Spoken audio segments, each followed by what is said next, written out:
people cannot tell me that Brother Stair did not know who Armstrong was. I think he idolized him and he tried to become him. Reverend Stair, anything you want to say, sir? Bless you. Are you running a cult at that compound, sir? I bless you, sir. Are you brainwashing people? I bless you, sir. Did you sexually assault those two people, those two women? I bless you, sir. Do you have anything else to say besides I bless you? May God bless you. Television, alcohol, tobacco, sugar, and profanity are outlawed, as is laughter. Not all psychopaths are killers. Many are CEOs of large companies. Many are government organizational leaders, and some are cult leaders. Stacy says one day the elderly preacher did the unthinkable to her inside a trailer on the compound. He just sexually assaulted me right there. Here he is back on the compound and he's doing the same fucking thing and getting away with it. This pisses me off. Lita says she also was sexually assaulted by Stair for more than a year. The preacher forced them to have sex with him over 70 times. Even if you thought in your mind against him, you were in danger of going to hell. What he does is use the Bible for his springboard, which is a great tool, a very powerful tool to back him up. Nobody is going to believe anything you say. If you say something against him, you're going to hell. You're just like outcasts. It's that weird Christian thing that breaks your brain by telling you that you're wonderful, beautiful, made by God, loved, and also a sinner and worthy of eternal torture. You know, it fucks you up. And so primed for abuse. Now, years later, the women say the recently posted video looks all too familiar. Now he's abusing children in front of an entire congregation. I was disgusted, but I wasn't surprised. Because it was like, no, you can't be that strong, powerful woman. I'm taking it away from you. It was like a psychological fuckery. Now, she can't help that, but she don't have to enhance them. I'm going to touch them things till nobody else can touch them. Like, don't do things that are healthy for your children because you're worried about your eternal soul. Like, fuck off and pay attention to reality. God, it makes me so mad. The former church members who came forward all eventually left the ministry. All say they still bear scars from their time at the farm. And all he does is destroy families. In the name of Jesus, that's what he does. They never got their justice. He died before they had a chance to get their voices out. But what we can do is talk about this so that it doesn't continue to happen. Exactly. So much love. There you go.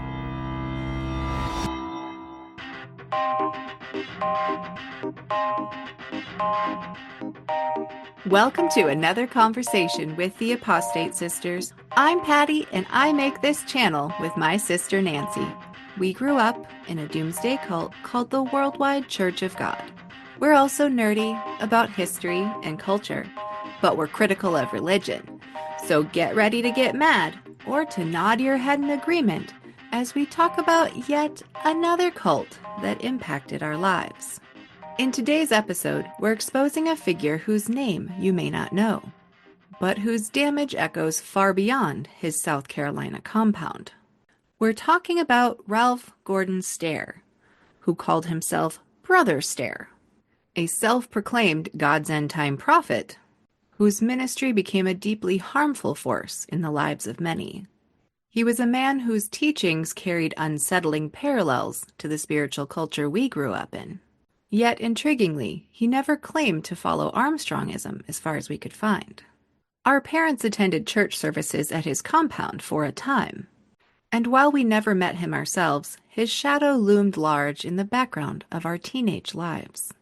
Today we're telling his story, how he gained control, what it was like inside the commune he created, and the eventual unraveling of his empire after years of spiritual manipulation and even allegations of SA against minors. Brother Stair died before he ever served time for his crimes, but the damage he did and the beliefs he spread live on in ways we think are worth exploring. Help the sisters keep this healing content coming. Like, subscribe, and comment. Drop some dollars, or support us by becoming a channel member or patron for extra perks. Let's get started. Nancy, this one is one that you have been really passionate about because I think in some ways you were affected a little bit more by today's topic than I was growing up. So thank you so much for doing all the work to get ready for this and the research into this motherfucker. I mean, guy. So, everyone that knows our story by now, we grew up in the Worldwide Church of God under Herbert W. Armstrong, a doomsday cult leader. What some people might not know about us is Armstrong was not the only cult leader that our parents followed. There was one that came right after that I know had a lasting impact on me for sure. I was just really immersed in it. Brother Stair came into our lives via our dad. And the context I can give for that is it was, like 95, 96, somewhere in there. And our church, the Worldwide Church of God, had just gone through major doctrinal changes in 94, which meant 2 years past that, the church had been collapsing. People just absolutely hemorrhaging. And it's in this moment of chaos where all the people from Worldwide Church of God are questioning why they gave up so much life and money to this church when it was just going to change and fall away from them. And so it's in this context where there are so many people, including our dad, who feel lost because they had relied on the promises of their cult, the Worldwide Church of God, for so long, and poof, those ideas were gone. Well, guess what? Brother Stair, from his compound in South Carolina, had shortwave radio going on. So it's in this same moment the church has fallen away from our parents, and our dad loses his job. Our dad loses his job working as a computer consultant in Wisconsin, in one city in Wisconsin. And what he finds to replace it is a job that's 2 hours from our home. So where we're going to high school, Nancy, you and I, do you remember this time? Our dad gets this job 2 hours away. And so what he did was got a room to rent, which he called his flop. And he would come home on the weekends. So what does a bored cult member do when life's in upheaval? You're not even staying with your family during the week. Well, of course you listen to shortwave radio. Of course you do. Mm-hmm. And so here's this guy, Brother Stair, on the radio saying you keep the Sabbath, just like the Bible says. And he's saying all of these Armstrongist points as if he's a guy that knows the truth. But he didn't ever connect himself to Armstrong. But of course, our dad heard it and is like, oh my gosh, the Worldwide Church of God is now heathens. They fell away from God's truth. But Brother Stair is following God's truth, and he's God's end time prophet. And wouldn't you know it, enough hours of our dad bathing his brain in shortwave radio by Overcomer Ministries' R.G. Stair, he believed it too. And so it led to the experiences Nancy had at home.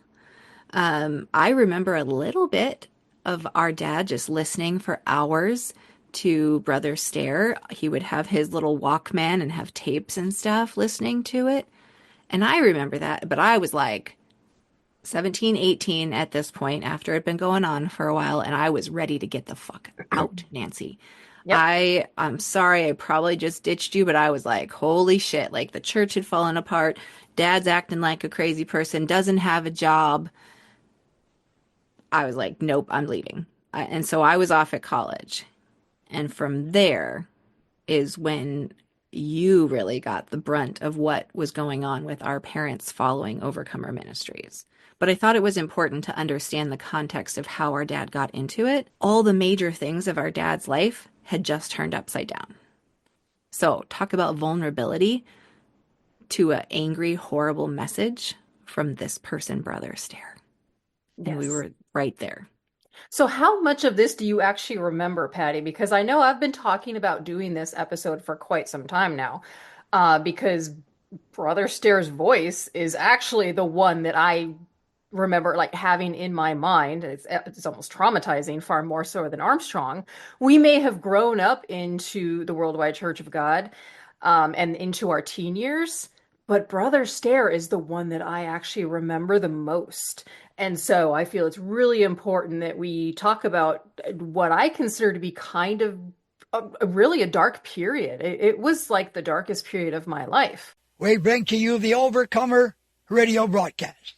And this is a voice that is heard around the world 7 days a week, 24 hours a day, into all the nations of the world.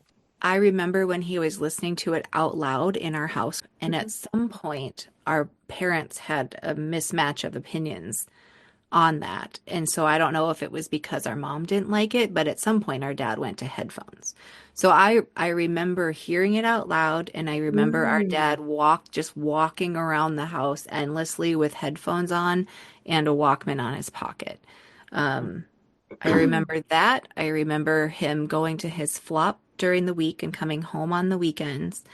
I remember I remember when church was fading. I don't really remember, like, we went this week and then we said we weren't going anymore. You know, so it's like I have very vague memories of it. And to me at that point, I think I was lumping everything together of like the crazy church stuff that our parents are doing. Yes. And I just wanted to get away so fast. But at the same time, that same year, I was getting sucked into an evangelical church. But to me, that seemed normal. So to give the context of that, like evangelical looked normal to me. And all I had ever gotten to be religiously was a weirdo. And so at that point, for me, it was like, I want to be normal. And so I was like, fuck off, Dad. And I was 18. I was 17, 18 by the time he was really all the way sucked into that. So sorry, I kind of just pieced out and went and did my own thing because... No, Pats, you have nothing to apologize for. I'm glad you got the fuck out of there. I was left to my own devices at age 17. That would have been, 1999. But, yeah. So, Patty, for this episode, I actually did put together a bit of a timeline. I wanted people to get a sense of, like, who Brother Stair was as a whole. And yes, I'm just going to refer to him as Brother Stair. I know he gave himself that title, but that's how we always remembered him as. He had a commune in Walterboro, South Carolina. He was born in Pennsylvania in 1933. Now, this would have been around the same year that Herbert W. Armstrong started his ministry in Oregon. It was either 33, 34, somewhere in that time frame. And Armstrong began his ministry as Radio Church of God, because Armstrong was also an early pioneer of radio. Now, Brother Stair, I don't ever recall him coming out saying that he knew who Armstrong was, but I think there's a good chance that he would have listened to him on the radio as a child. I don't know much about Brother Stair's background as far as his parents. I knew he was raised in, mainstream Christianity, and then he went on to become a pastor in the Methodist Church. I always found it odd that it didn't seem like Stair tried to say anything about having known about Herbert W. Armstrong. It's almost like he tried to just take his ideas and pass them off as his own and not let anyone know where he got it from. I don't think he ever mentioned it. I really don't. But you're absolutely right. Like, if he's born in the same year that Armstrong had started the radio church, we know it was only a few years until that radio program was running coast to coast. And it was a big damn deal back in the day before it got fully labeled as a cult. And so, like, I don't see that there's any way Brother Stair wasn't impacted by it. Well, you got to figure Brother Stair, it was like around 1950s that he started to get that like doomsday mentality and the end times. And Armstrong was being heard all over the place on his radio, and he started to get into television broadcasts, and then he had the World Tomorrow program. People knew who he was from like the 30s up until the 1950s. Again, nobody really thought that he was a cult necessarily. People were actually intrigued by what he had to say because this is going on during the Great Depression, the two world wars that Armstrong lived through. People would have been intrigued. I think Brother Stair could have been one of those people impacted by him, whether he actually said it or not. So by the 1950s, Brother Stair, like I think, is getting in his mind that he's going to be an apocalyptic preacher. And he moved down to South Carolina because he believed that the South was the safest place for Christians in the end times. I just don't get that. What the fuck? Because of the Bible Belt? Mm-hmm. Ugh. Why is it that people who are eventually accused of heinous things tend to go where they think there's less oversight? Huh.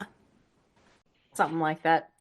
But yeah, he went on to purchase a motel in like 1978. This is where he would start his commune in Walterboro, South Carolina, and it grew from there. Now, I did want to mention that before this, because Brother Stair is known to have been arrested a few times, at least three, from what I understand. There was an incident that happened in the 60s, 1963, where he was arrested in Oklahoma for something along the lines of public indecency. He was using aggressive language and behavior, especially in front of a minor. So our dad is quite a researcher. I don't think there's any way he would not have come across this. Maybe he just brushed it off as, oh, this is just a minor charge, whatever. Who hasn't done something stupid when we were young, right?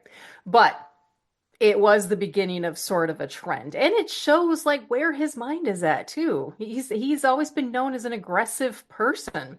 You see, the eyes are the light of the soul. When those eyes don't light up, and I see darkness there, the terror of the Lord grips my spirit.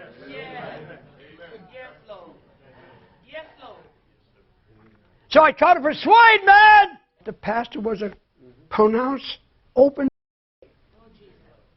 Now, is that wrong? For sure. Have any of you experienced that to a little degree at times? When you refuse to hear what I've said? And then all of a sudden you... And you won't even be honest enough to say it. Because you want to blame that dark season in your life on me. And yet in that dark season, I was still talking. Still sending the light out. Still sending some kind of a word. Yeah. With great compassion. Yeah. But see, that's what this world and the spirit of this world is. They don't want to agree with God. He's a compassionate God. He's a merciful God. He's a long-suffering God. But no, God! Oh, the way he talks is just like disgusting, and like you feel gross. Like he uses a lot of manipulative tactics to make people feel bad, and that's exactly what he did with his members. But so he's starting this radio program here in the 70s, and he's gaining followers because somehow this ideology is still popular, and then he started to grow.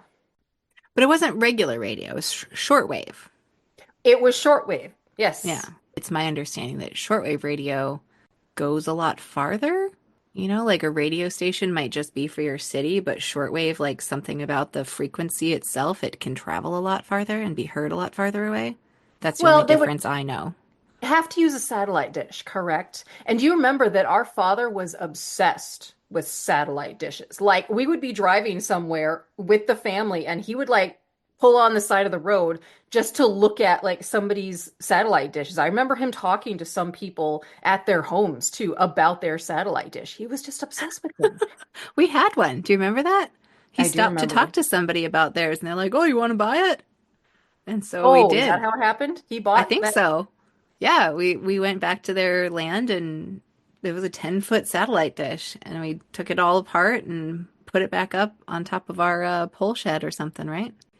But yeah, so during this time period, Brother Stair is just continuing to gain his followers. And so he has followers all over the place at this point because people can listen to him on the radio. But he also had this commune down outside of Walterboro, South Carolina, where I think at the peak it was maybe about 70 members or so that lived there.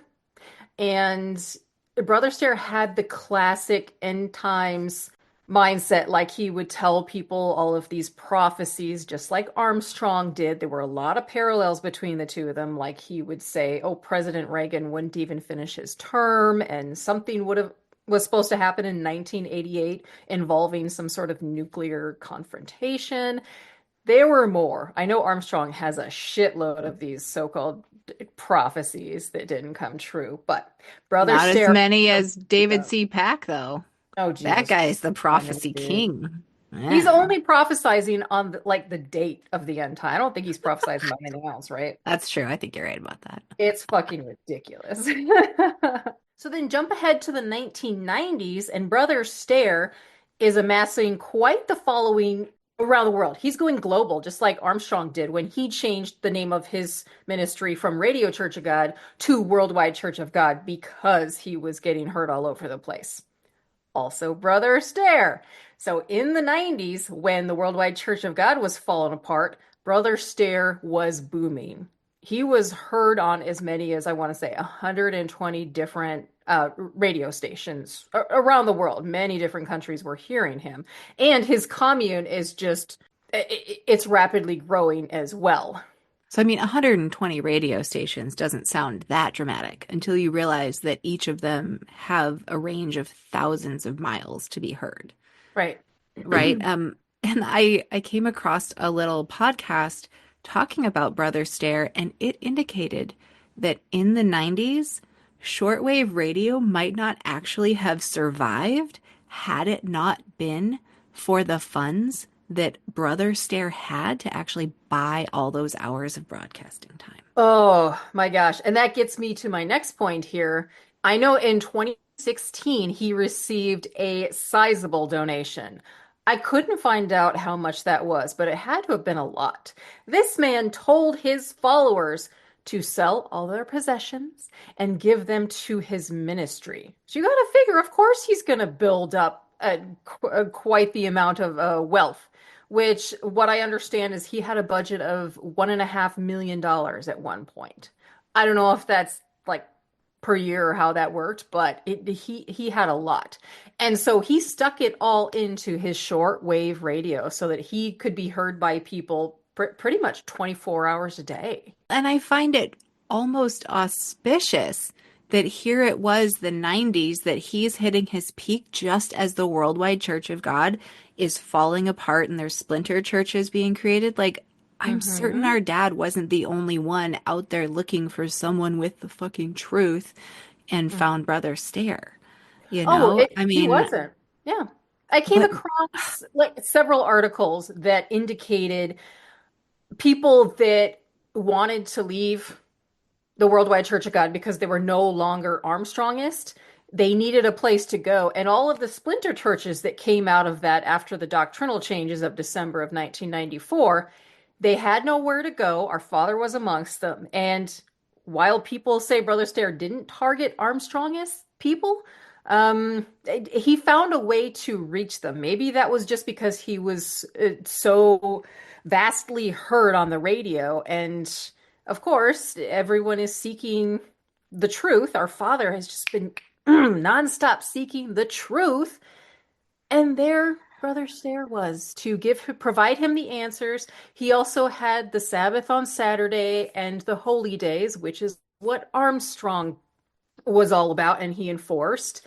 And Brother Stair was also on this same wavelength. It's just that he took it to a whole nother level. And I wanted to go over a few of the rules that were in place for not only his members, but people that listened to him. I don't know how it got to be that some people got to live down there in South Carolina on the commune, but either way, Brother Stair had very strict rules that his members were supposed to follow.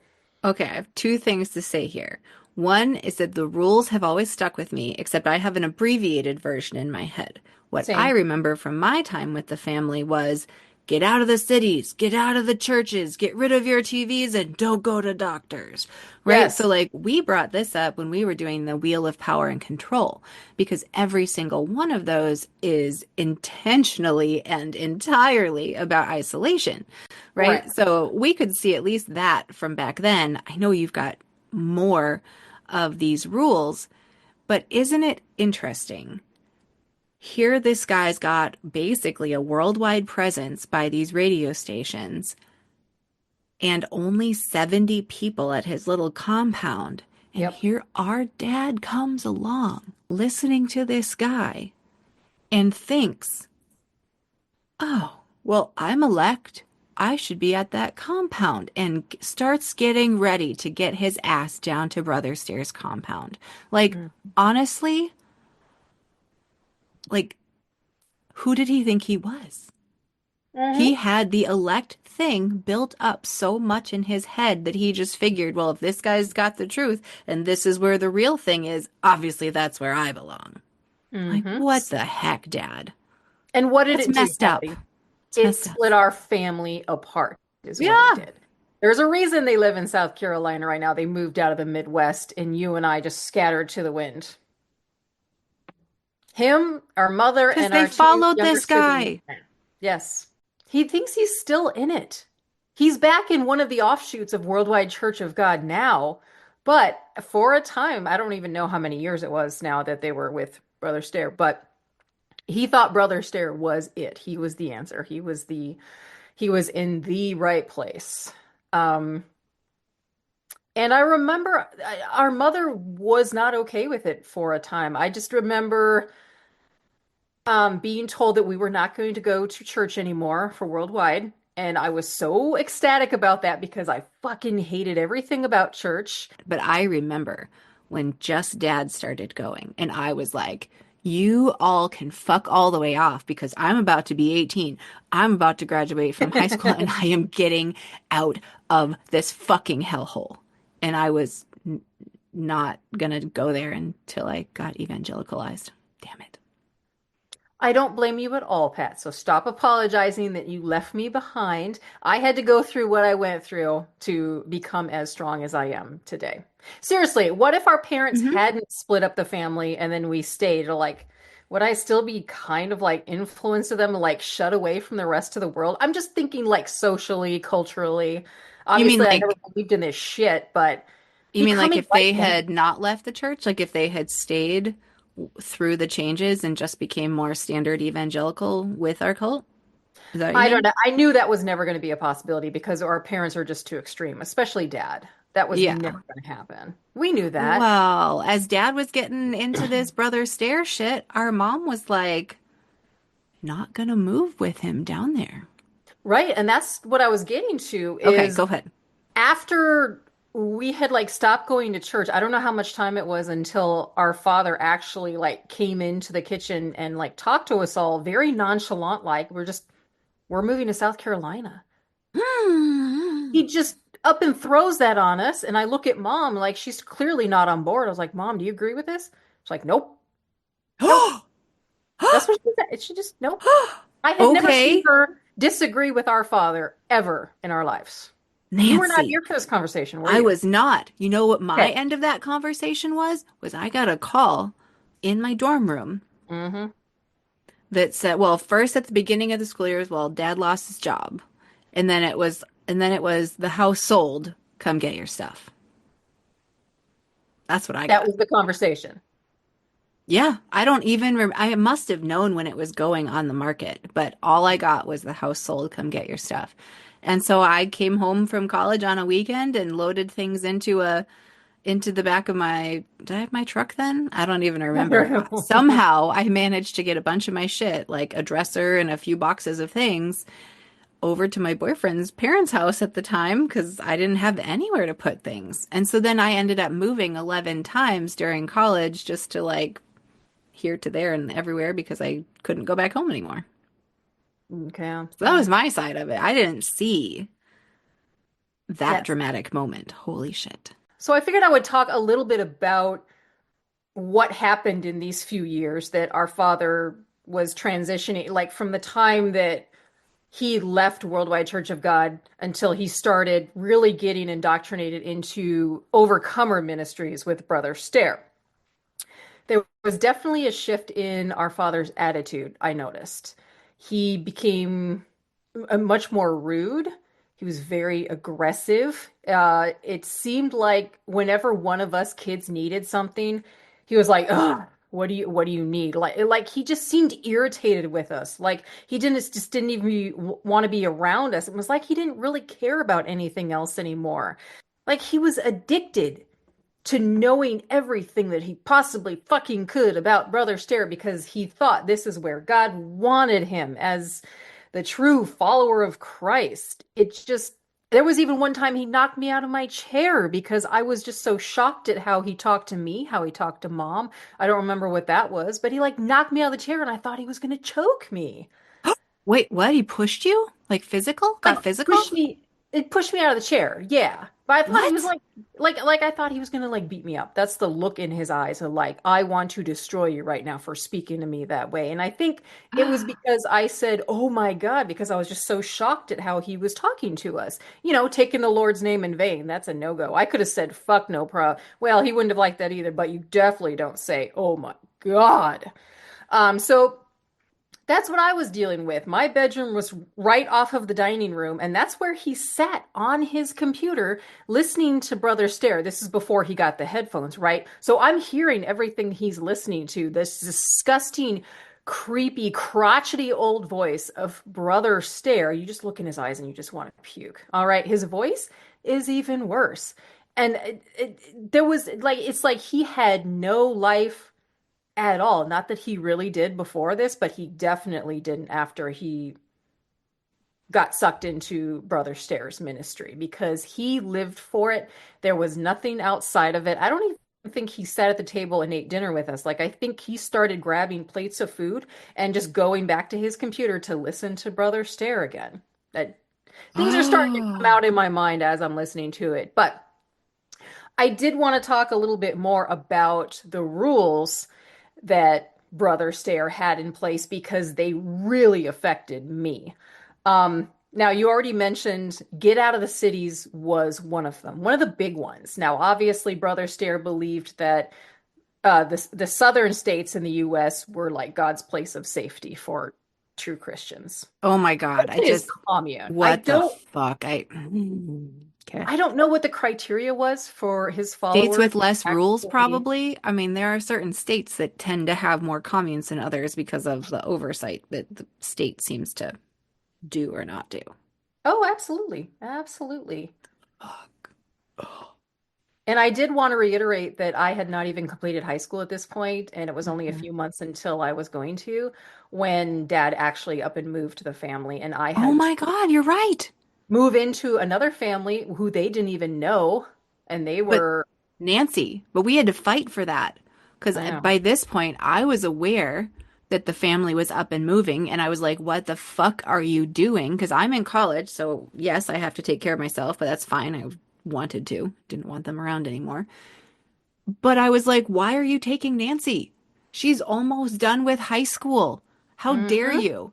And so, whether it was the right choice or not, it's what you and I did is we basically like I was getting serious with our parents. Like I was not being their child anymore. I was 18 and I was Hmm. like, we are not gonna do this. You are not taking Nancy out of high school and taking her down to South Carolina. Like, how fucking dare you? Can you So, fucking imagine? God. I can't. I have kids that age now. Like, no. You, you make Like they couldn't choices that are even for the whole wait. family, not just for your own, like, soothing your soul because you don't know what to do with yourself because you got yourself in a cult. Like, don't do things that are healthy for your children because you're worried about your eternal soul. Like, fuck off and pay attention to reality. God, it makes me so mad. I'm sorry. I know we're gonna Patty. get into this later, but the grief, the anger over Yeah. like the loss of our childhoods in a way is like finally hitting me. As it should. Of course, we're furious. But you know what, Patty? In a way, I am super grateful it happened the way that it did. Yes, life sucked for quite a few years, being out on my own at 17 and trying to navigate moving from place to place and just not living a good life at all. it's still better than what I could have ended up with going down by that commune in South Carolina. Like, Yes. who the fuck would Yes. I be today? Right? Yeah. It's, but like I said, of course he left like not long before I graduated high school. He didn't care about any of us, not even really himself. Like, he just cared about following what he thought was the truth. And That's his wife it. was just there to care for him and feed him. Of course. She And didn't, she she should was be not lucky on that she gets him to care for her.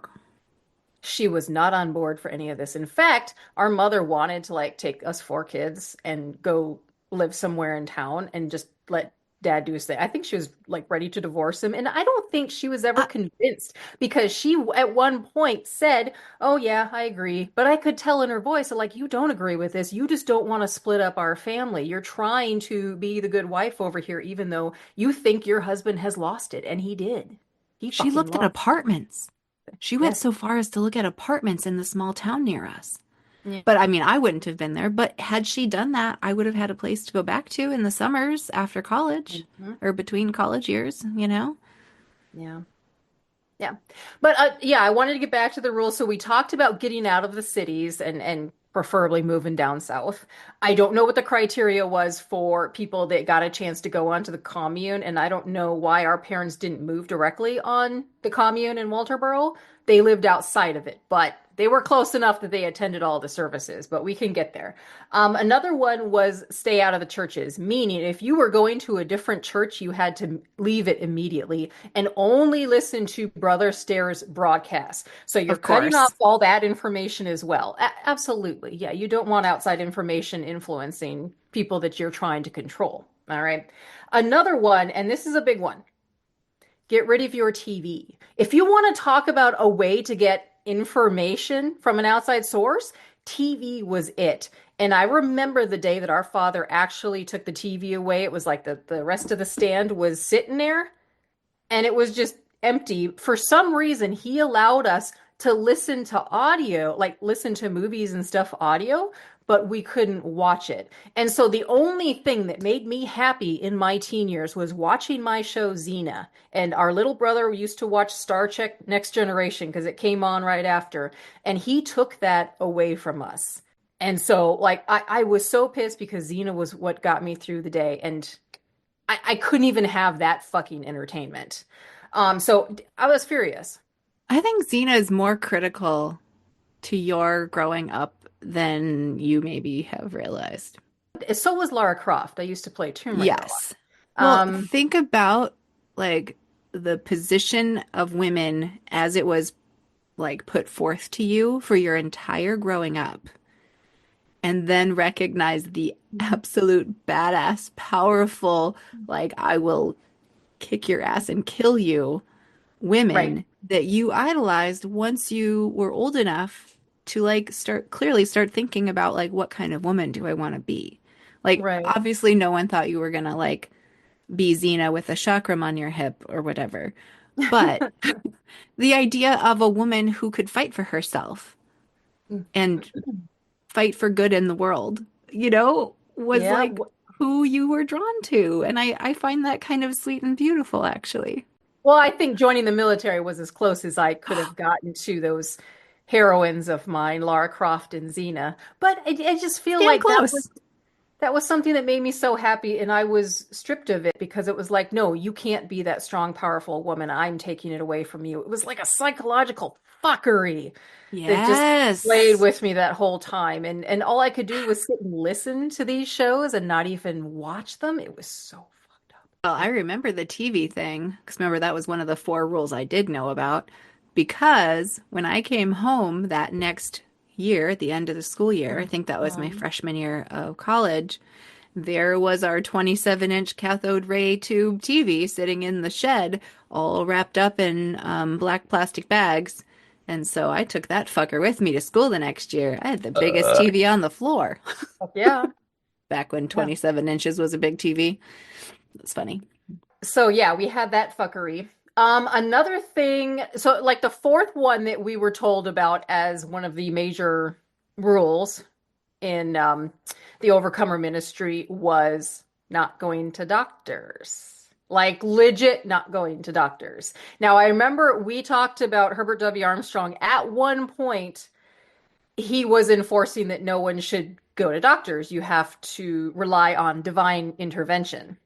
But after Armstrong died in the 80s, it was like that kind of faded away, maybe even as early as the 70s, because so many people were needing medical treatment, including men of his upper echelon, all of his evangelists. And so when they were getting all of this medical care and the members on the bottom weren't, it started becoming a problem. So I think it was like just this unspoken thing where people started going to doctors again, and it wasn't really enforced because it's so fucking stupid and you can't even manage a society without it. But with Brother Stair, it was very strict as far as not going to doctors. In fact, I do want to throw out the fact that one of the things that Brother Stair did to get on the radar of the FBI was that at least 3 infants had died not long after childbirth on his commune because they did not get the medical care that they needed. Now, I'm assuming that there are more. It's just this is what became public, and I'm sure there were a lot more people that needed medical care and they didn't make it because they didn't get what they needed. So those were the 4 major things that you and I knew about before I actually researched Brother Stair years later. Another one was that Brother Stair told all of his members that they were not to contact anyone outside of the ministry, meaning any friends, any family like you and I. I remember, I don't know how I knew this, but Brother Stair specifically told our father he was not to contact you and I because Really? we were the whores of Satan, he called us. Again, I don't know how in the fuck I got this information, but I had heard about it and I was like, are you kidding me? So there was a period where at least a couple years where mom and dad, I know they didn't communicate with me. Not that I would have paid attention. I was probably drunk or on drugs at the time because I was going through my really dark years of trying to navigate this world as a 17-year-old with no support, no one to co-sign me even for an apartment, living in my car a couple of times, and a lot of promiscuity and men trying to take advantage of me. It was just a dark period. So like I don't even know if I really noticed whether they had like contacted me or not. Not that it's really changed over the They years. didn't. So, but that's why. Is because Brother Stair told them not to contact us. That was in his rules. Like, you do not have any outside information. It was like you ignore the rest of the world. All that matters is what's in this ministry and what I'm telling you. His word was law. And of course, he made it seem like God was talking through him to his members. So that was another one. And also, all right, so we know about selling the possessions. That was another big rule that Brother Stair said you cannot have any possessions. You have to sell everything and give it to the ministry. I don't know how the fuck that was supposed Nancy, to work for people not living on the commune, but Nancy, I think our parents sold the house in Wisconsin, the big farmhouse, and gave him the money. oh fuck, are you serious? I think so. Yeah. Do you remember they were renting a trailer? But then why weren't they living on the commune? That's my question. I know. Do you want me to tell you? Yes. Okay. Mom would talk to me occasionally. So, Okay. Brother Stair was very, very particular about who he actually invited to come live in the Hmm. commune. And so you had to be invited, right? It wasn't like you could just move there. Of course. Yes. So there was like a vetting process where you had to sort of prove yourself. And so people were allowed to come to church at the commune for services.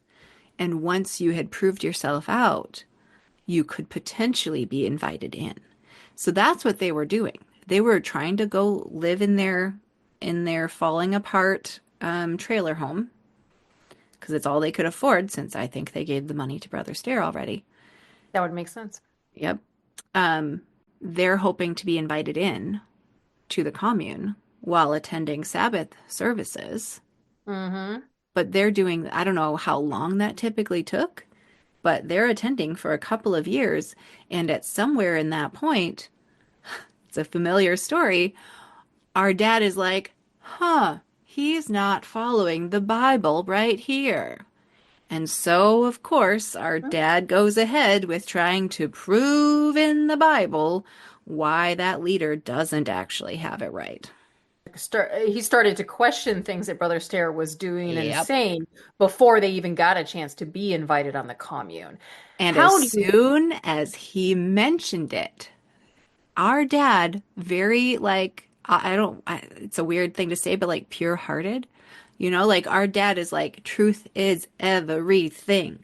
Like everything? he doesn't actually want to control other people other than if it's truth, right? As far as I can tell. And so he doesn't understand men like Herbert Armstrong or Stair. So he's thinking, oh, I found a thing that Stair's wrong about. I can show him in the Bible. He's going to want to know because, of course, he wants to do the true thing that's in the Bible. These guys want truth just like I do. Oh This yeah. is this is what I think our dad is like, though. Like, and he thinks he's doing a service and has now figured out, oh shit, I went against God's man. Mm-hmm.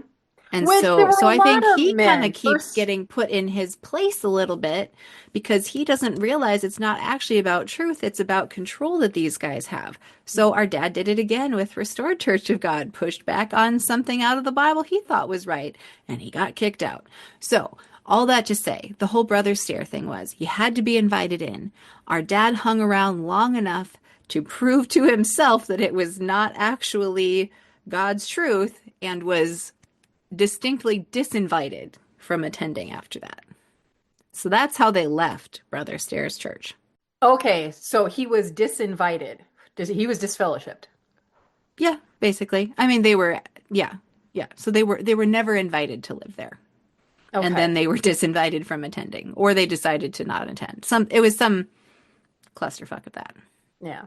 I might be jumping ahead a little bit, but yeah, after that all went down, was it Restored Church of God under David C. Pack that they had joined right after that? I don't think right after that. There was some floating around for a while, but I don't know for sure because I was not cued into the offshoot names at the time. Well, right. So for a while, once they quit Brother Stair, I believe they were in their house because they did buy a ramshackle house for, Yep. $19,000 or something like that at some point. Yeah.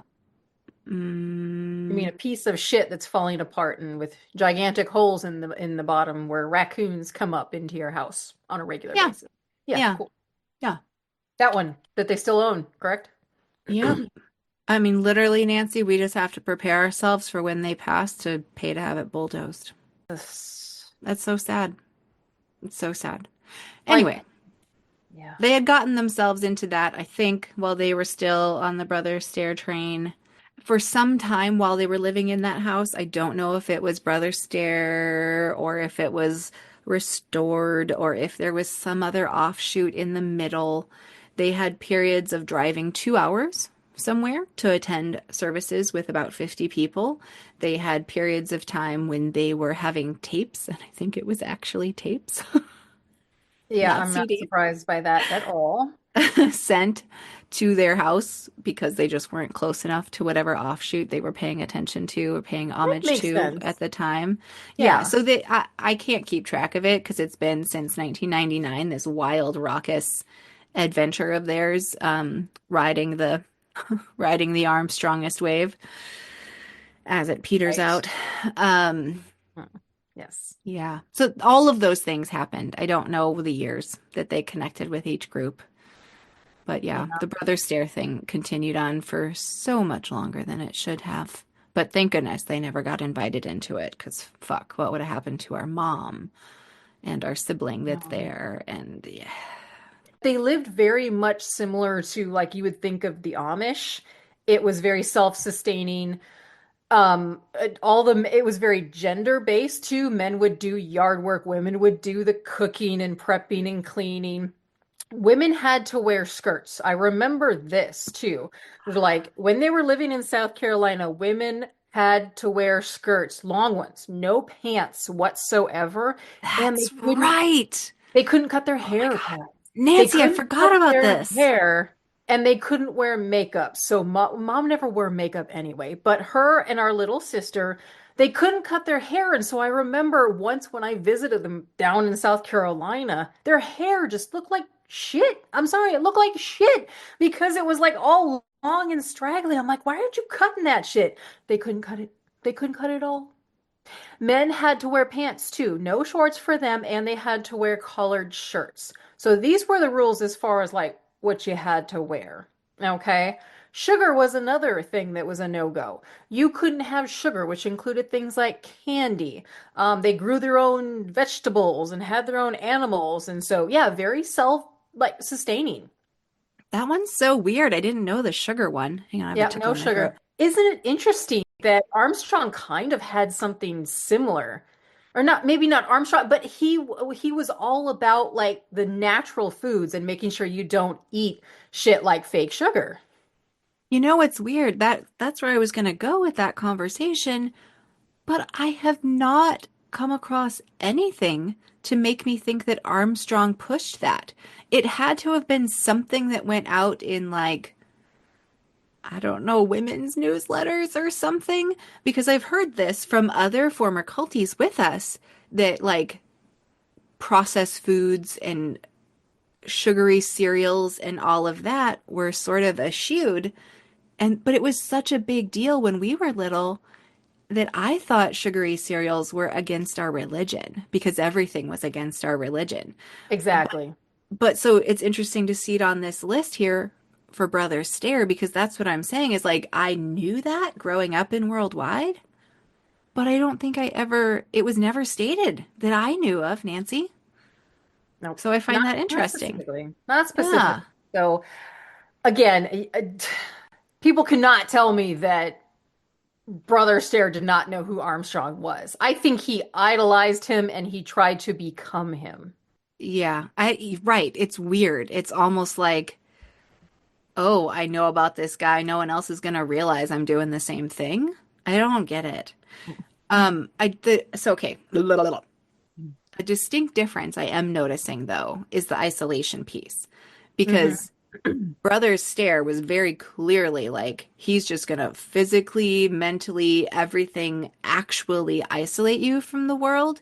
Yep. But what Armstrong did was maybe almost a little more insidious because he left people in the world, but like put them in a mental prison to feel like they were separate from it while actively being in it and seeing it. Because Armstrong wanted you to see what happened in the world, because then every bad thing you observed would be something to reinforce that Armstrong was right. I think Brother Stair tried to do that, but he just failed miserably. He had some prophecies, predictions, and of course they didn't come true. But I feel like he almost gave up on that and just started putting the guilt trip on his members instead. And so they wouldn't question him. Typical manipulation tactics, which we'll go over. But since we were still on the discussion of the actual commune, I was doing some research on Stair, and I did come across this comment on one of the YouTube reaction videos to him, and it gives a lot of insight from coming from someone who actually lived on the commune. And so I do want to read it. It's a little bit lengthy, but I think it's really good description, and I kind of wanted to give this person a voice, not only for her but other people that survived this man, because we haven't even gotten into the sexual assault allegations yet. Hmm. Um, but all this was happening too. But just to give everyone like a description of what went on in the commune, and this is very similar to what other people have said about it. First-hand observation of this cult from yours truly. I lived through it. This charismatic, domineering man, R.G. Stair, provides his followers with a feeling of exclusivity and unique belonging, accompanied with omission of need to think for oneself, be burdened by the outside world, and free of all dark pasts. With a catch. Cult members, followers, brothers and sisters, the body of Christ, the bride of Christ, Oh, I hate it. Whatever they want to call themselves are stripped of the basic human right of free thinking shortly after arriving. In fact, if Stair is questioned at all, that person is rebuked and shamed in front of the rest of the followers. Sounds familiar, yeah? Cult members are berated daily via in-person, sermons at meal times, tabernacle gatherings, and sermons played over a loudspeaker on the property. Can you fucking imagine? It's like not only are you going to services on a regular basis, but he's playing sermons on the loudspeaker on this place. Holy fucking constant indoctrination. Oh my God, all that makes me think of is like Clockwork Orange. You ever seen that fucked up movie? Holy shit, yes! It's like Clockwork Orange, except without spikes in your eyeballs. What the hell? Dude. Well, but that's how you can make yourself believe anything, Right. right? Belief is a habit of thought. So if you continually put this bullshit in someone's brain, they're just gonna take it on. I Yeah. mean, I've done this with like witchy magical systems. I've intentionally bathed my brain in an idea and you start to believe it. Yeah. Eh, Holy shit. Yes, exactly. Loudspeakers, sermons while they're eating. Yep. It's like what Dad was doing. He was just listening to the shortwave radio, constantly hearing Brother Stair's voice, and then he gets into his earbuds so that it's just in there But constantly. listen, what the fuck happened to our dad that he literally knew how to self-indoctrinate himself, like Hmm. redundant, before Stair even did it? Like Exactly. he just Yes. willingly did it to himself. How does someone get set up for that? I know. 1950s public school? Probably. Could be. I wonder if Dad ever questioned Armstrong. I don't think he did. I think he took everything Armstrong said and rolled with it. But then he started to question Brother Stair. He just wasn't quite speaking the truth. And he Okay, questioned David C. Pack, the same thing. our dad's dad was a Mason, like went to the Yeah, Masonic temple. right. Freemason. That Yep. has a little, yeah, Freemason. It could. Eh. Oh my I do God. have I do have more comments, but yeah, yeah. Okay. This Sorry, I'm is just like holy you're fine. generational curses and ugh. Okay, go ahead. Keep going. So getting back to the loudspeaker at the property, she's saying the message is repetitive and is accompanied with scripture. The gist? It is. These are the end days. Jesus is soon returning. The criteria for not burning forever in hell are listening to the prophet, repentance, obedience, humility, and repeat. Holy shit. And she says it again: repentance, obedience, humility, and repeat. If you fall out of line and then one is brutally tugged back, and the public shaming and fear mongering. And She this goes is all hitting on lizard brain stuff, right? Because if you've decided these are my people, this is how I stay safe, right. then they can use that against you. Classic tactics. She goes on to say, to further ensure one's soul is saved, Brother Stair essentially makes each community member destitute without him. Textbook, isn't it? People are lured into this little farm community, made to believe it's exclusive and difficult to gain approval into, which it was. Yep.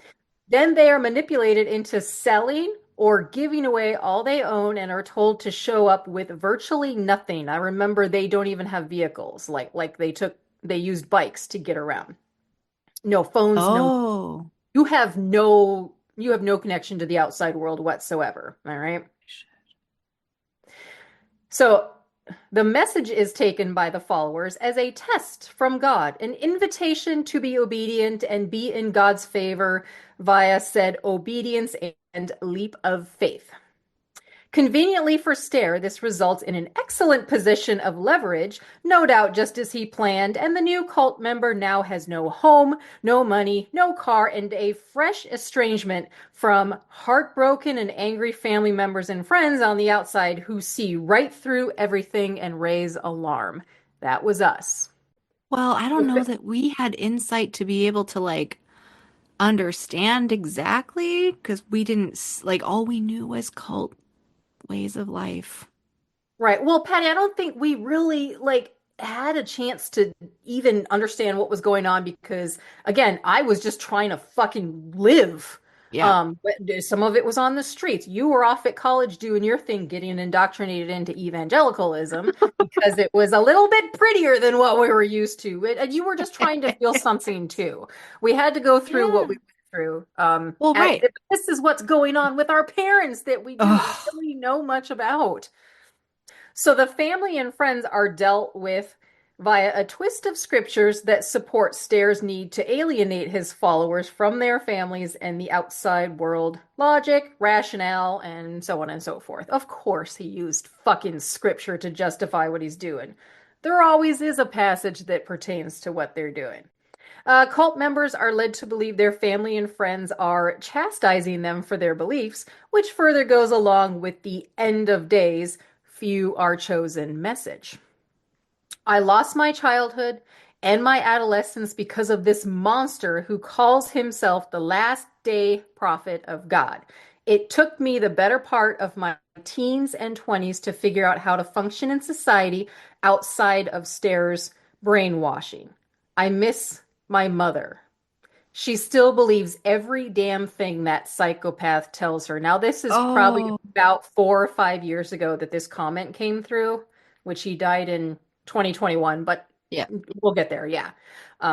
Once somebody follows somebody like this, it's only a matter of time before those people go on to somebody else who's teaching something similar, hence our father. But Yeah. she's speaking in a way that really, I think, it resonates with me for sure, and I'm sure it does you as well. Yeah. She was actually on the commune. Holy shit. Right, and that's why I figured it was important to read her comment, and I've got more too. It's a long one, but I think it was very important to read her message here. I mean, just think, Nancy, had all of the church collapse stuff had happened like, I don't know, a year or two earlier than it did, we could have fucking ended up there. And if you hadn't fought to keep me in Wisconsin away from this bullshit, who knows where I would have ended up? That really scares me. Just isolation, pure isolation. Ugh. Ugh. Okay, anyway, I'll continue here. So, yes, she uses the term psychopath. That is the correct term for what Stair is. Not all psychopaths are killers. Many are CEOs of large companies, many are That's true. government organizational leaders, and some are cult leaders. All are cold and calculating, lack empathy, and some know how to fake human emotions very well. Mm, Through that. damn. Psychopaths are more likely to swindle, control, steal, manipulate, and orchestrate well calculated agendas to their own benefit. At the expense of others, then they are to become the cliche serial killer. Yeah, yeah, that makes sense. They are in it for the game, the sport of being the puppeteer, and the amusement of watching the chaos and destruction they cause. I'm also getting Armstrong and David CPAC vibes as well. Just gonna go there. Ooh. All the people that our father has been drawn to, which we'll get into more. I've tried countless times to reach out to my mother and talk her into leaving. I've provided solid psychology pointing to who Stair really is, to her own victimization. My mom won't listen. She thinks the devil is influencing my opinion, and she ignores all pleas to return to her family and those who love her. It's the exact same story for every person there. I believe that. Some who have left describe a recollection of feeling extremely afraid, as if they were doing something wrong against God, as if they were thoroughly brainwashed and traumatized. Obviously, because they were. And she just goes on to say, I don't know what else to do. This is absolutely heartbreaking. That man is a monster. And that is how she ends her comment. So she was in the thick Holy of it. She was shit. on the commune, and her mother was still in it at this time. Isn't it crazy that at this point we could be happy that our parents have like stepped down their crazy to be in Church of the Great God, even though it's still Armstrongist? Is it that much better though? I don't know. They seem It's happy where not. they're at, but Well, but there's like, I think I've heard the word empathy or something. There's like something that has just like a tiny piece of some sort of compassionate something going on in the church that they're in currently. And so I'm like, okay, just gonna, I mean, I'm not gonna fight them on it anyway. They don't even want to talk to me, most likely, but And I think that's okay. I don't know that they really want to talk to either one of us right now. The only reason there's like a semi-relationship between me and them is because I actually have put in an effort, meaning maybe I'll call them once every couple of months because they'll never call us. They'll never call us. and that's been the same for me, Nance. Like I was the one reaching out, and then once I was like, I bet they're not even gonna reach out, and so I didn't. And it took 6 months, and then they called to say hi. But I've done that again, and now they don't. Well, I wanted to get Whatever. into, okay, so them leaving, we're back to this point now. I don't know what year it was, but something made Dad leave. Obviously, we think our mother was not on board with any of this the whole fucking time. And so our father made the decision to not be part of this. Maybe he was, I don't know, feeling butthurt that he was not invited to the commune. I guess he thought, oh, well, I'm just not good enough Christian. But I think, yeah, it really boils down to Dad. I remember Dad saying that, oh, he's a false prophet. He figured out he was a false prophet. And that, That and was like, where Mom would talk to me, right? Because we've decided that that's kind of how they split up talking to us a little bit. And so Mom was telling me that Dad had discovered things that didn't match and that he was bringing it up and it was not received. And they were actually disinvited from attending there anymore. yeah, Yeah. disfellowshipped like he was at Yeah. Restored. Yeah. Yeah. Okay. So yeah, I mean, I don't know the specifics surrounding that. I do know what happened with Restored Church of God and David C. Peck when he questioned, what constitutes a day, which we've talked about. And we'll talk about David C. Peck a little bit more, but at this point, yeah, it just Brother Stair. Can we just take a moment to fucking like breathe and be like, what the actual fuck? Why couldn't our father just lead? I don't want to say normal life, but like integrate into society and be not extreme about everything that he felt he needed to be extreme about. Holy I have shit. I've tried to figure this out. Like, where did this come from? All of his siblings went on to live pretty much the most like the full range of what you might expect from a family of kids in the Midwest who are now in their what 60s and 70s. Like they had the most not boring. They were all good lives, but like normal lives. Except our dad. Why? Okay, so here's the thing. If you look at old pictures of our dad's family, him and his siblings growing up, there was 7 of them. So they'd take the pictures all like height order, you know? Yeah, I remember. Okay. But if you look at down the line of all the kids, they're all just smiling, except our dad would be like, mm. I mean, Yeah. there's a reason that we are the way we are. But like, Goofy? Yeah. he was different, you know? Autistic? Probably. Something Probably. else too? Probably. You know? Patty, you mentioned in one of our previous episodes on how our father he lacked social skills for sure. Like Yeah. he did not know how to talk to people in society. In fact, I had a hard time too because of all the indoctrination from a child and not knowing how to talk to people because we were really closed off. You Yeah. had it pretty figured out, but I didn't figure out until I was literally like in my 30s.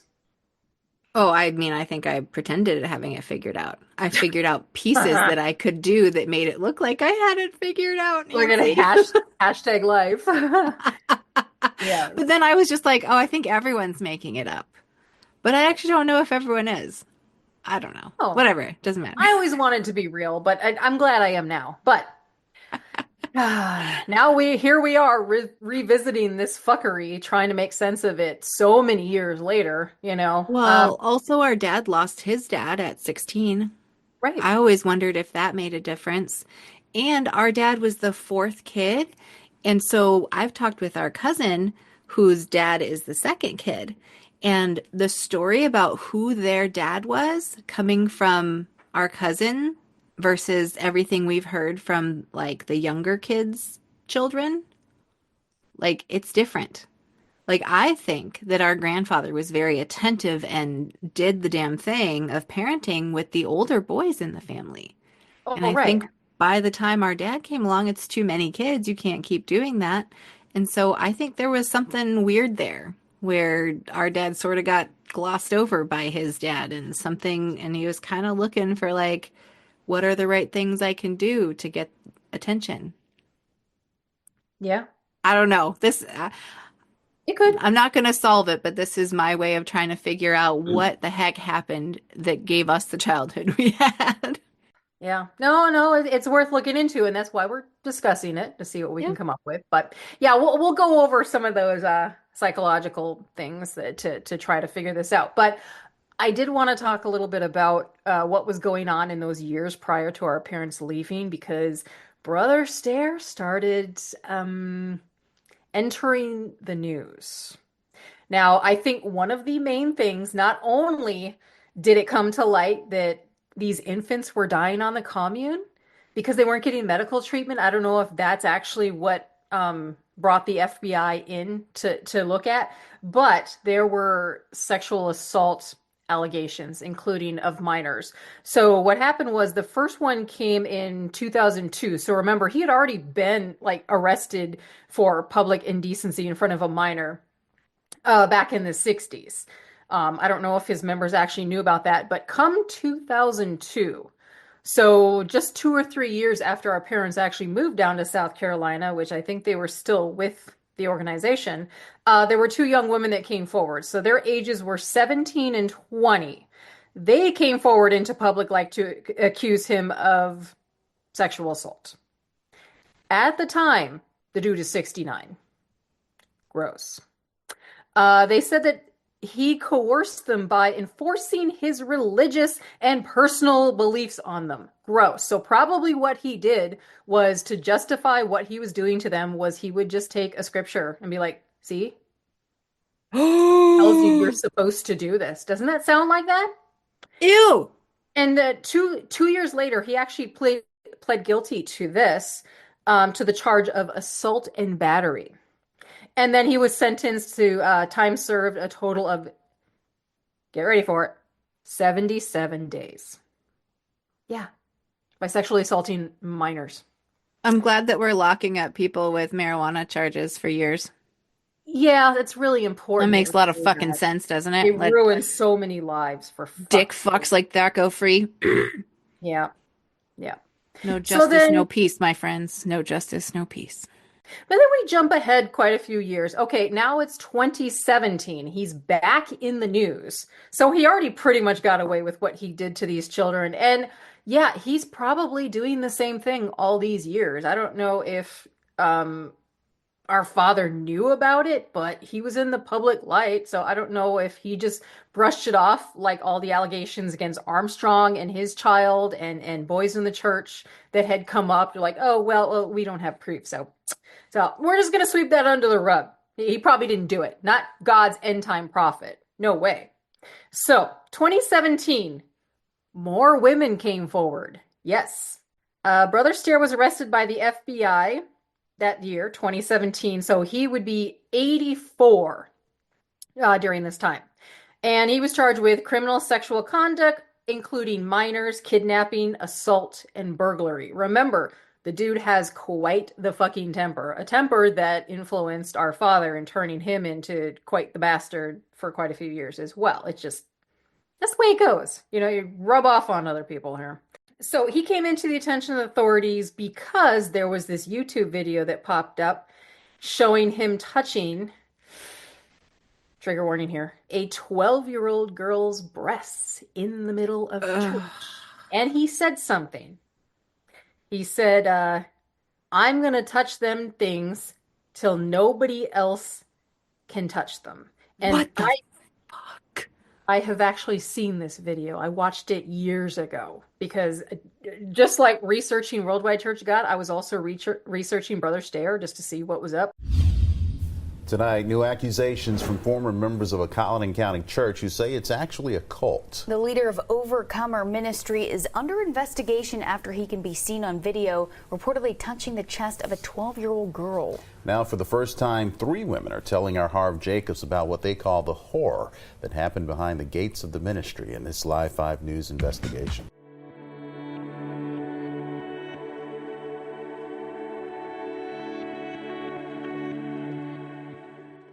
Ralph Stair is a self-proclaimed prophet who spreads his message on the radio.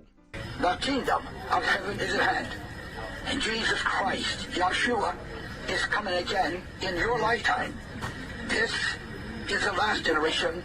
Prepare to meet your God. Some say the 84-year-old so-called preacher actually is a predator who preys on young girls and women. A video recently surfaced that apparently shows Stair cupping the breast of a 12-year-old girl during a church service. Listen to what he says. I'm going to touch them things till nobody else can touch. Oh my God. It's fine. We'll go through it. Another video popped up, and this one was a 16-year-old girl accusing him of sexually assaulting her over a 5-month period. 4 women described assaults, including like he would grope them, he would grape them.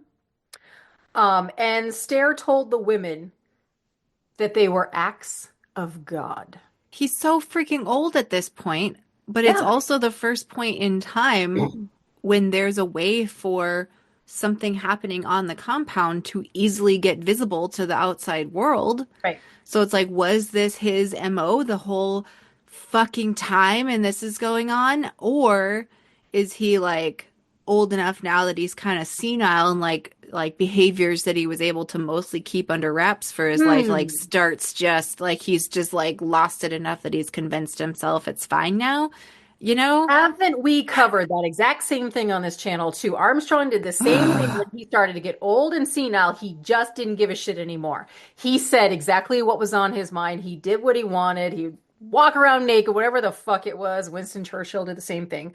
I'm sure the same thing happened with this brother Stair.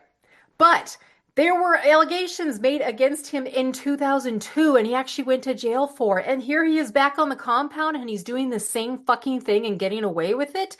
This shit pisses me off. Yes. So Children. he died. Children. And I hope he never touched our little sister. Oh my God. He was 87 when he died. He died in 2021. And those victims, they never got a chance to have their say in court. He died before he was ever held responsible for the things that he did. God damn, I hope there's been therapy available to those people. I hope so. And I hope, like for anyone listening, if you were a survivor of the Overcomer Ministries or like if you lived on the commune, we want to talk to you. We would love to interview if you want to tell your story, because we are not here just because we were raised in Worldwide Church of God. We also had parents that were in Overcomer Ministries, Restored Church of God, basically any high control organization. We're here to discuss all of them. If you do come from any of those ministries and you feel like maybe you'd be willing to share your story, I would encourage you to look through some of our other interviews that we have done with survivors of the Worldwide Church of God. We work really hard to make a space that is safe for you to share whatever it is you need to share. And we would seek to honor your story. So thank you for considering interviewing with us if you were in fact from the Overcomer Ministries. Yeah, so I'm definitely glad we're covering Brother Stair, because this is just a whole nother window of fuckery that people have had to go through, even though we did not really witness a whole lot of it personally. It happened to the closest people in our lives, our parents. Well, and given the fact that we did go through these high control environments, and we can both see, Nancy, how we like put ourselves into more high control environments because it felt familiar until we've worked through some of our things. The other half of what we do with our channel is talk through the psychological effects and the healing process that happens after you've been in a high control environment like this. I'm glad we covered this particular chapter of our lives. Even though it was only a few years, it was definitely like some pretty fucking impactful years when you're like graduating high school and going into college and trying to navigate the world. Again, going back to a world that we were taught to hate and the Right. people in it. After a while, I'm just like, you know what? Fuck our parents. I don't even want to talk to them. Maybe like I'm just trying to do life here. So yeah, for a while, I just didn't even care what they were up to out there in South Carolina. So like they were kind Oh, of dead to me for a while. totally. Me too. Me too. Yeah. It was like I was just glad they were gone and out of my life so that they could like leave me the fuck alone and let me do life, even though I realized, it would have been nice to have like a normal family that was there to go home for holidays and stuff like that. Be like, oh, mom, I'm struggling with this thing in life. But nope, it was just like, poof, out you go. Well, Patty, at least we had each other. I know you and I were not necessarily like close or considered to be friends for a long time because we were dealing with our own shit. Both of us were seeing, experiencing what was going on, and we were both reacting to it in some ways similarly, but different in other ways. And then we finally came together later on as adults. And then here we are talking about this finally so that we can get on the same page, be like, look at all of this fuckery. Look Well, at how it has damaged us. yes, exactly how it has damaged us. And we can then start to pinpoint what it was about those growing up experiences that caused it, right? Because just talking about it, just to bitch about it, wouldn't be useful. But Right. if we can share our experience and our untangling of those knots, perhaps that'll be useful to someone else who's either still already in it or like us, they're years past their cult experience and wondering why they're still struggling. Right. So that's the part I wanted to talk about here at the end is just like the psychological true things that happen to people from their time in high control environments, right? Because when you're talking about high control environments, they have to kind of take away you.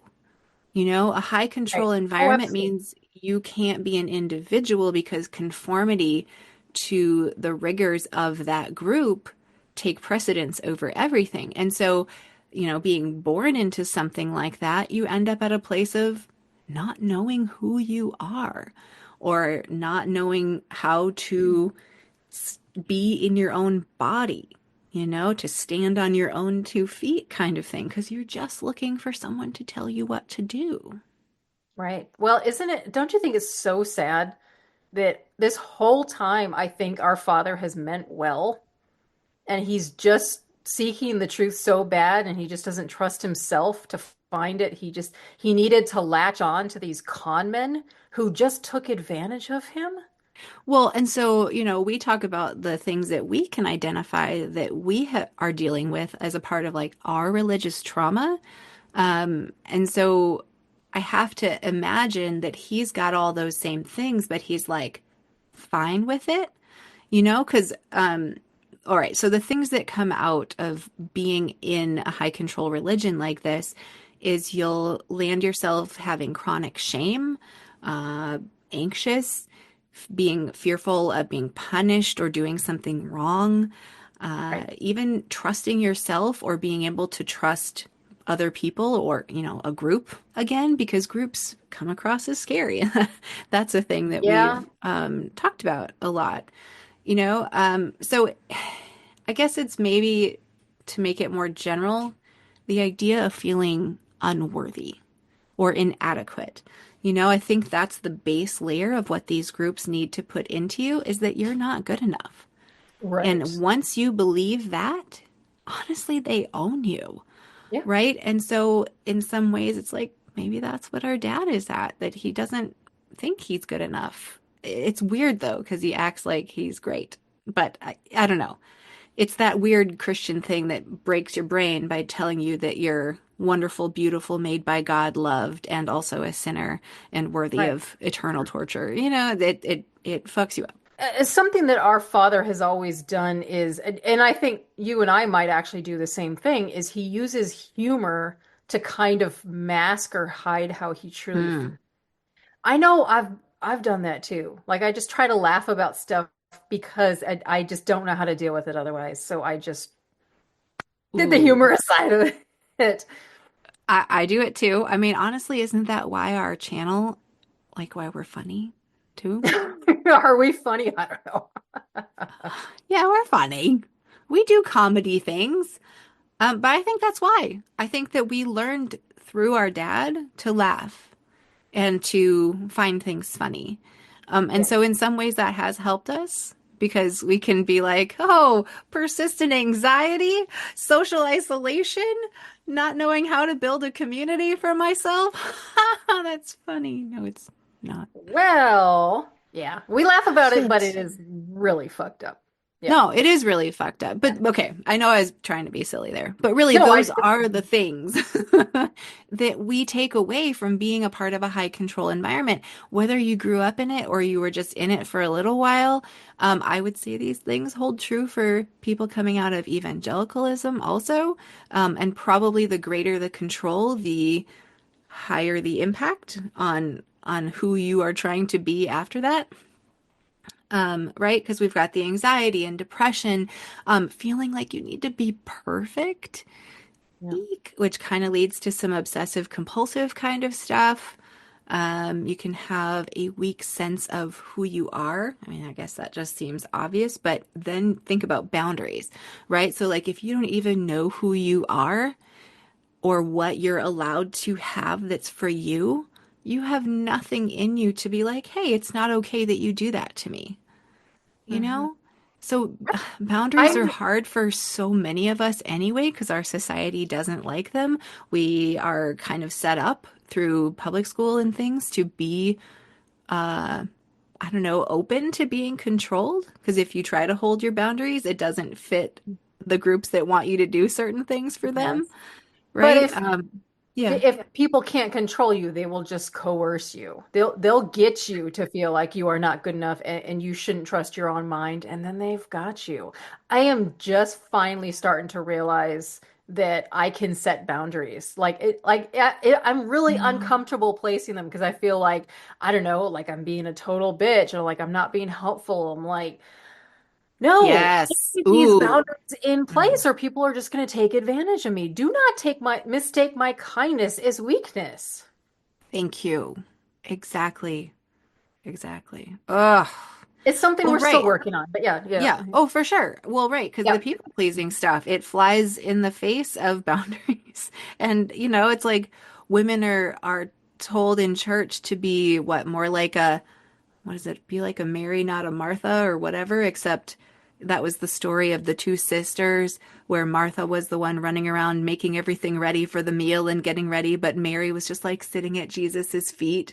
And then there was this whole idea of like, oh, that you should be more like Mary. Just look at Jesus. Except then everything that like was gender charged meant that the women had to go around and do all the work and be the Martha. So it was this weird, you're not supposed to be that, you're supposed to be this, except that's your job. Is that where the Martha thing comes into play in Handmaid's Tale? Oh, They're yes, they're it called has to Martha. be. Oh my They're called God. Martha. Yeah. Yes, I'm sure it is. Oh, Oy. icky. Oh, okay, that just made me feel horrible. Yes, I think that's why. Yeah. There you go. Okay, well, I guess the other results of this kind of thing is the black and white thinking, right? Because everything about a culty environment, a high control environment like this is us and everything else is them. And so to have a discussion about nuance or facets of a problem just don't exist, which is like all the critical things for critical thinking, you know? So I mean, it's just like we are absolutely damaging brains that are left in environments like this. And for people who were in environments like this, they have to do a lot of work to regain these things, to even know that these ways of thinking exist and are safe. Right? Because so many people also deal with intrusive thoughts about this because all of the words of judgment are in their head because they heard them so much.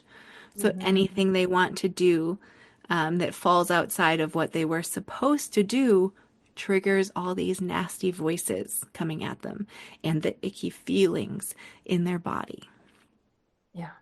And so we can't, like, our own natural human emotions and processing and everything gets hijacked and gets stuck as like shit, as traumas, actual traumas, right? That's what a trauma is. A trauma is a negative experience that happens that you're not able to do the complete processing of.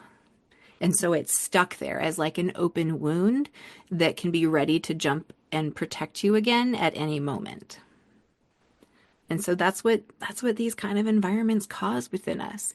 And they're like traumas that can't be closed because it's based on things that aren't real, right? They're talking about God stuff, Bible stuff, things that are objectively not real and threatening you with them. And if there's no way to close that until you realize, oh, there's not actually truth in that book, is the only way you can close those traumatic wounds given by a high control religious environment. Wow, Patty, I'm glad you're so good at this, like the healing aspect of it.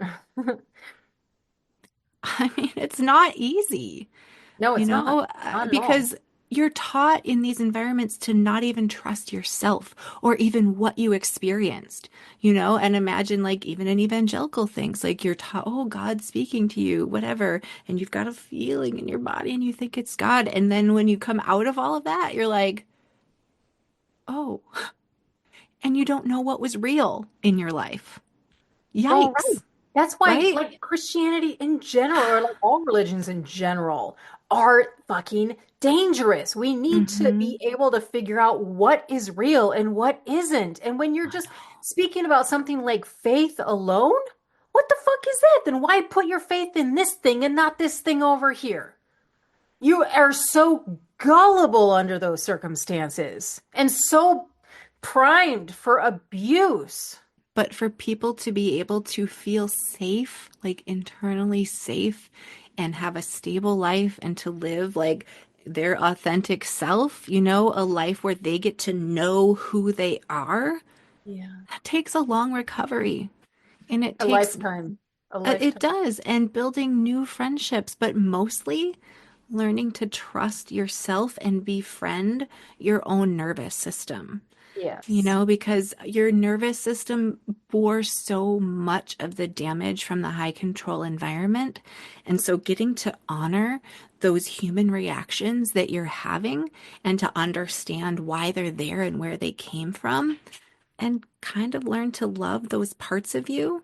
And I know I go to the internal family systems model, like our little internal snapshots, but that's really true, and until we do the work of seeing those parts as parts, they just live in a big chaotic mess within us and jump out at any time that they think they need to, and so to really be embodied and to feel like you can trust your own reactions and know that you're going to make your best choices for yourself as much as you can, that takes a long time, and it probably takes working with a therapist, and it probably takes a lot of tears, like this is the work, but this is the work that we got to do not only for ourselves, but for other people, because this is a human thing.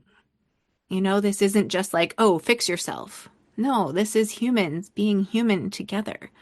And we only get out of this scourge of religious control together.